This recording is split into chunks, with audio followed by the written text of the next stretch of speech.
धानसिरी गांव में हर कोई एक दूसरे के साथ मिलकर रहता था। यहाँ के सबसे अमीर व्यक्ति मधुसूदन बाबू ने हाल ही में 2 मंजिला घर बनवाया था, जो गांव में चर्चा का विषय बन गया था। मधुसूदन बाबू का यह नया घर देखकर पड़ोस में रहने वाले रमेश बाबू के दिल में जलन की आग भड़क उठी। छोटे और पुराने घर में रहने वाले रमेश बाबू मधुसूदन बाबू के नए घर को देख देख कर जलते रहते थे। उनकी आंखों में जलन की गहराई थी। एक रात उन्होंने गुस्से और जलन से भरकर मधुसूदन बाबू के घर के सामने एक अजीब ताबीज टांग दिया, मानो उसे बद्दुआ देना चाहते हों। इस पूरे मामले को गांव का एक युवक भी देख रहा था।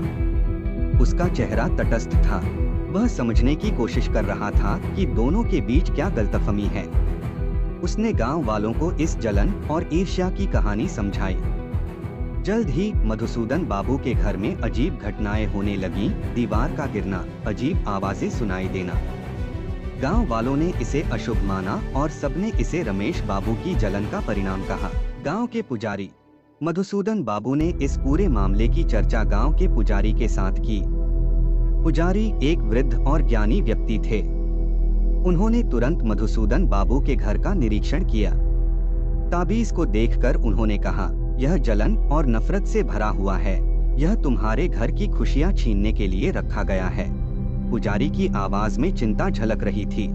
पर इस घटना के बाद उनकी दोस्ती में एक अनकही दूरी आ गई, जो उनके दिलों के बीच 2 अलग अलग मंजिलों की तरह खड़ी थी। रमेश बाबू ने धीरे धीरे महसूस किया कि उनकी जलन न केवल मधुसूदन बाबू को बल्कि उन्हें खुद को भी परेशान कर रही है। उन्होंने मधुसूदन बाबू से माफी मांगी और मधुसूदन बाबू ने उन्हें माफ कर दिया। शिक्षाप्रद सारांश इस कहानी से हमें यह सीखने को मिलता है कि ईर्ष्या का भाव खुद के मन की शांति और रिश्तों को नुकसान पहुंचाता है।